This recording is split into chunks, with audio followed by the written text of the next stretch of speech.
बेलन पर अभी हमने आपको एक सवाल दिया। क्वेश्चन क्या था वो देखें, कॉपी देखें, कॉपी देखें।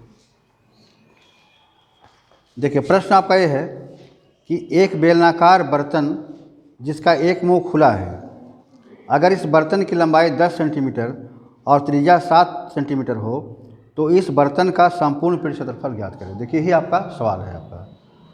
आप क्वेश्चन को ठीक से पढ़े क्या? सियानी क्वेश्चन को पढ़े ठीक से? तुम पढ़े क्वेश्चन ठीक से, आप सवाल को ठीक से नहीं पढ़े। हाँ ठीक है, लेकिन आप सवाल को अच्छे से नहीं पढ़े। आपको बताते हैं, आप परीक्षा में जो इस तरह का सवाल होता है उसको 5 बार पढ़ो, एक बार नहीं, एक बार पढ़ो, फिर 2 बार पढ़ो, फिर 3 बार पढ़ो, फिर 4 बार पढ़ो, 5 बार पढ़ो। हाँ, मुंह खुला हुआ है। देखिए आपका किस तरह का है बर्तन। आप क्वेश्चन को बहुत ही माइन्यूटली, बहुत ही अच्छी तरह से पढ़ना पहले आपको है।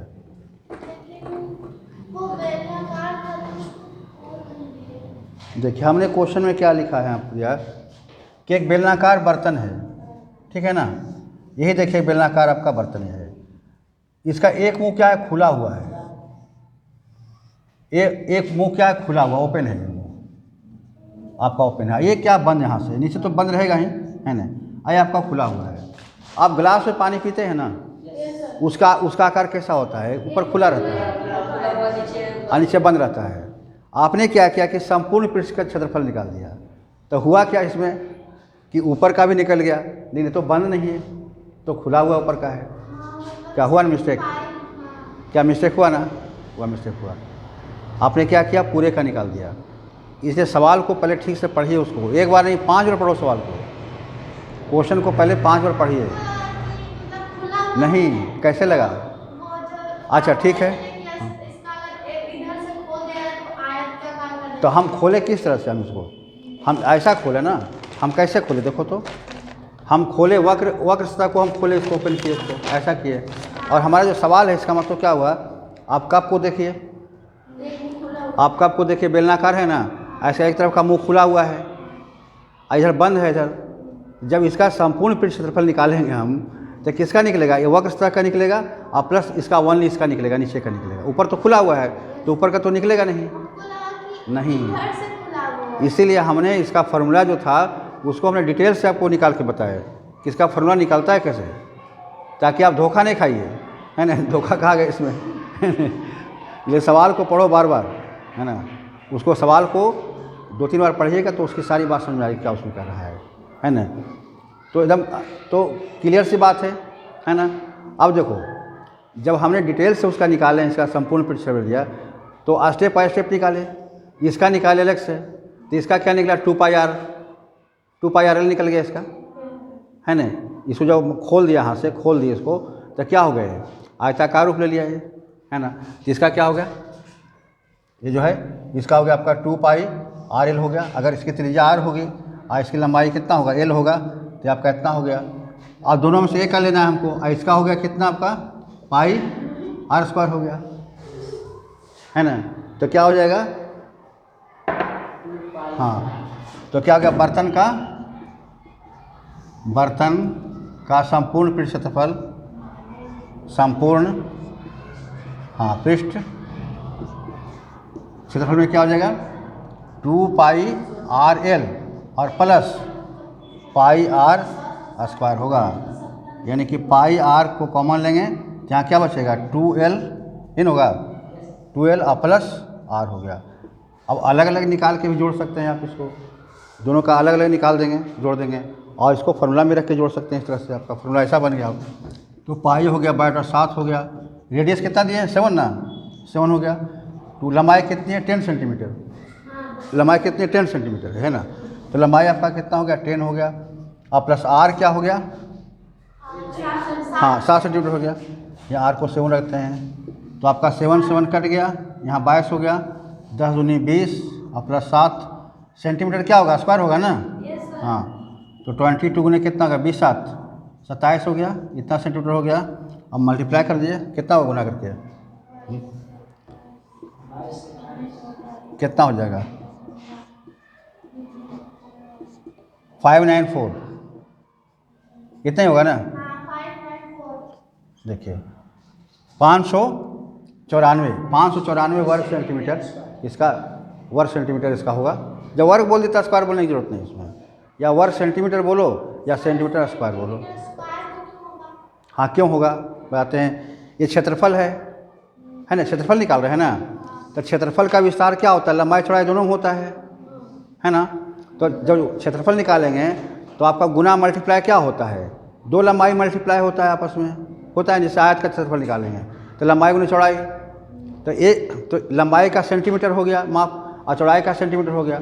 तो संख्या तो हम गुना कर दिया हमने, लेकिन मात्रा को भी गुना करेंगे तो सेंटीमीटर गुना सेंटीमीटर होगा, सेंटीमीटर स्क्वायर हो जाएगा, है ना। फिर घन सेंटीमीटर क्या होता है, उसमें क्या होगा, 3 लंबाई हो जाएगा, लंबाई गुने चौड़ाई गुने मोटाई। अगर लंबाई चौड़ाई मोटाई तीनों होगा तो घन हो जाएगा वो, और अगर लंबाई चौड़ाई रहेगा तो वर्ग हो जाएगा, है ना। वर्ग का मतलब क्या हुआ, स्क्वायर, है ना। स्क्वायर हो गया, देखिए स्क्वायर हो गया, मतलब पावर कितना 2 हो गया, क्यूब हो गया, घन हो गया, तो क्या हो गया, पावर 3 हो गया। 2 का मतलब क्या हुआ, देखिए 2 का मतलब क्या होता है कि उसका उस विस्तार दो दिशाओं में है, दो विमा में, उसका विमा 2 है, दो दिशा में विस्तार उसका है। 3 का मतलब क्या हो गया, उसका विस्तार क्या है, 3 दिशा में है। जैसे देखिए अभी हमारे पास TLM है उस तरह का, देखिए आप इसको देखिए,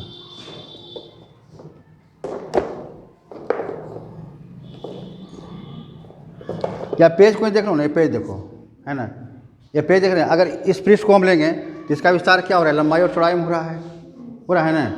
तो इसको लंबाई गुना करेंगे, चौड़ाई गुना करेंगे तो इकाई 2 बार आएगा, है ना। जैसे मान लो रहे 5 सेंटीमीटर और गुना 2 सेंटीमीटर, तो 5 गुना 2 10 हो गया, और सेंटीमीटर गुना सेंटीमीटर स्क्वायर हो गया, आपका 2 बार हो गया। घन वही रहेगा तो 3 बार आपका हो जाएगा। मात्रक बहुत ज़रूरी है ना। आप करते क्या, बहुत सारे स्टूडेंट क्या करते हैं कि आंसर निकाल दिया और उसके साथ मात्रक भी होना चाहिए, मात्रक नहीं लिखे। मात्रक किसका होता है, गलत हो जाता है, आपका नंबर कट जाएगा उसमें। क्वेश्चन रहेगा 10 नंबर का और आपको नंबर कितना आएगा, आपको 5 आएगा, 4 आएगा। हाँ तो एक तरफ विस्तार रहेगा तो सिर्फ सेंटीमीटर होगा, सिर्फ लंबाई होगी तो सेंटीमीटर उसका हो जाएगा। देखिए बताते हैं, जिसको हम मेजरमेंट करते हैं, जिसको हम मापते हैं, मेजरमेंट समझते हैं ना। जैसे लंबाई को हम नापते हैं, चौड़ाई नापते हैं, गहराई नापते हैं, क्षेत्रफल नापते हैं, घन नापते हैं, समय को नापते हैं, हाँ आयतन को नापते हैं, तो हाँ मेजरमेंट करेंगे उसको हम। देखिए आयतन को कैसे हम नापेंगे, अगर हमारा, देखिए क्या है, ये घनाभ है, इसका विस्तार 3 दिशा में है ना, 3 दिशा में। देखिए लंबाई तरफ है, ऐसे इसका विस्तार हुआ, फिर चौड़ाई में विस्तार हुआ और फिर गहराई में विस्तार हुआ, या ऊंचाई में विस्तार इसका हुआ। इसका विस्तार 3 तरफ है।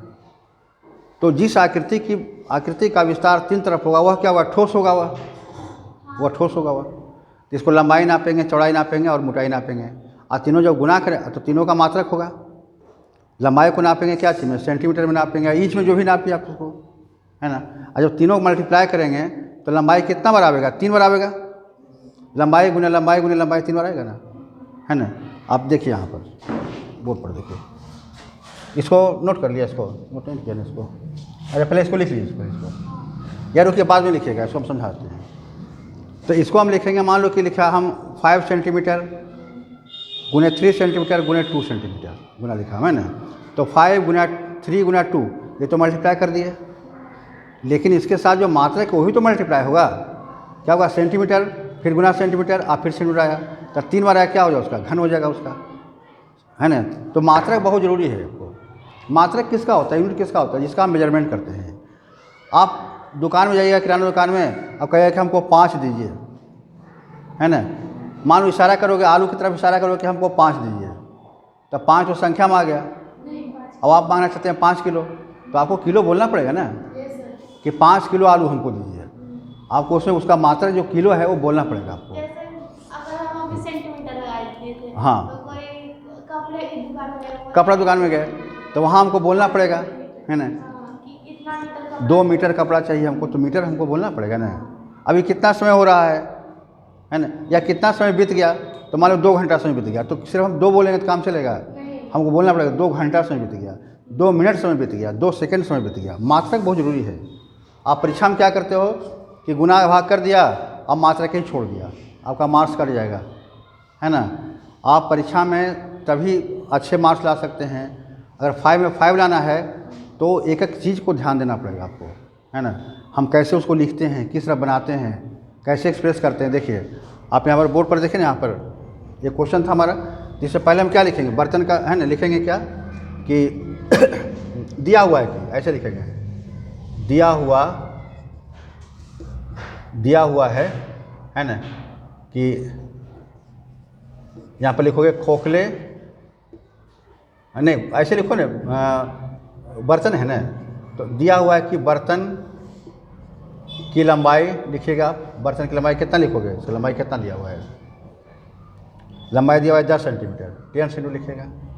अच्छा, और वृत्ताकार पृष्ठ, वृत्ताकार बर्तन के वृत्ताकार पृष्ठ की त्रिज्या, इसका लिखिएगा, त्रिज्या लिखोगे कितना हो गया आपका त्रिज्या, 7 सेंटीमीटर दिया हुआ है। अब यहाँ लिखिएगा कि सूत्र से,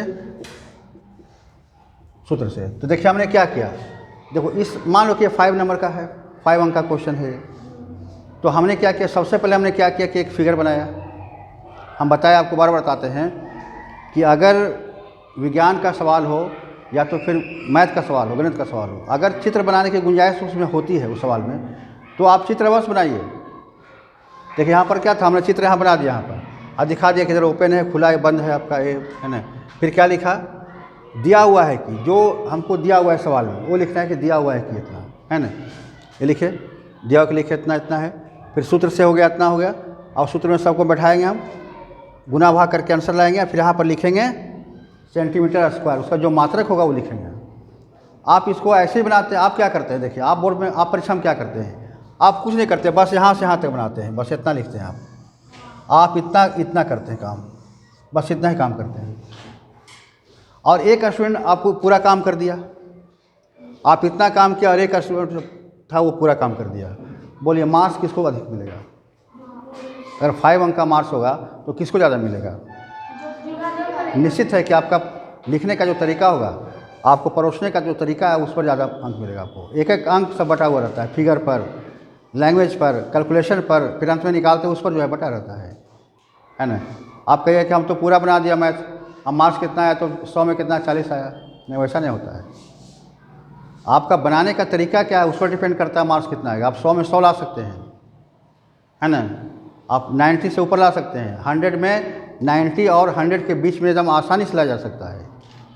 आप सिर्फ क्वेश्चन को आंसर बनाना सीखिए, आंसर कैसे लिखा आता है वो लिखना आप अगर आता है तो आप कहेगा वो। हमको एडवांस मैथ में हमने 95 हम लाए थे, हमको 1 मिनट समय कम गया, उसमें मेरा 5 नंबर ख़त्म हो गया। हाइट एंड डिस्टेंस का सवाल था, टाइम मेरा शॉर्ट करा था, थोड़ा सा मेरा लिखने का स्पीड कम है, लिखने का स्पीड मेरा कम है।